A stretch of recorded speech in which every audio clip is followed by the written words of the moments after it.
Sajnálom most már, hogy így döntöttem. Minden nap bánom, hogy tanárnak jöttem. A gyerekeket már nem érdekli semmi. Ha üvöltök, sem fognak rám figyelni. Sosem írnak leckét, és nem készülnek. Fogalmuk sincs, hogy milyen órán ülnek. A felnőtt srácot, egy bukott diákom. Pista, állj fel, a szózatot várom.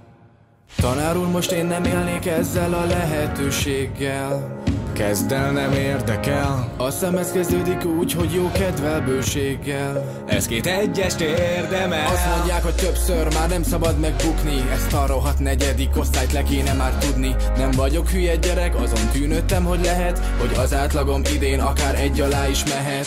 Einstein is megbukott, és Bill Gates is, azt hiszem. Engem az utca tanítélni, így is sokra viszem. Úgyhogy jöhetnek az egyesek, úgyis mindegy nekem. Ha megérdekel a szózat, majd rákeresek neten. Láttátok, most már erről beszéltem, és én már több ezer ilyet megéltem. Nehéz manapság már tanárnak lenni. A régi tiszteletből nincs meg semmi. Lenne egy jó módszer őt megnevelni. Csak kamerát kár volt ide felszerelni. A visszabeszélést, ezt nem tolerálom. Repül az intő, az ellenőrződ várom. Nem számít még egy intő, úgyis kaptam már eleget. Nyugodtan írja csak be, ha még talál benne helyet. De majd ha bejön apám, neki mondja meg, ha meri.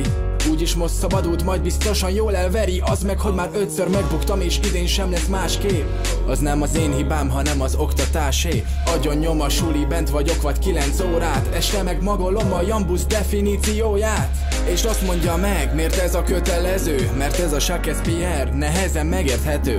Nem olvasok a D&D-t, ő már úgyis halott. Rám sokkal inkább Mr. Basta művészete hatott.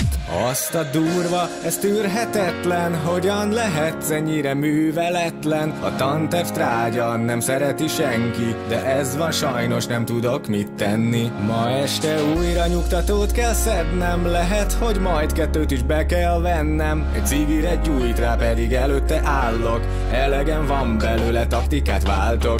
Gondolatban sokszor megrángattalak ezelőtt, de azt nem tűröm el, amit csináltál az előbb. Unod pofádat, 10 éve nézem én. A többieknek apja lehetnél. Képzeld el, hogy több 10 000 tanóra van már mögöttem. Többször volt, hogy magam már itt majdnem felkötöttem. Nem ellenséged vagyok, ne úgy vegyél. Azon küzdök, hogy jó ember legyél. Túlzásba estem, elnézést kérek. Ki fognak rúgni, ezért attól félek. Az igazgatónak nem mondja el senki. Ilyenkor bezzeg, tudtok rám figyelni. Visszatérve rád, íme a döntésem. Nem engedlek át téged még idén sem. Gatyába rázlak, majd bármi áron. Ha évekig tart, majd én azt is kivárom.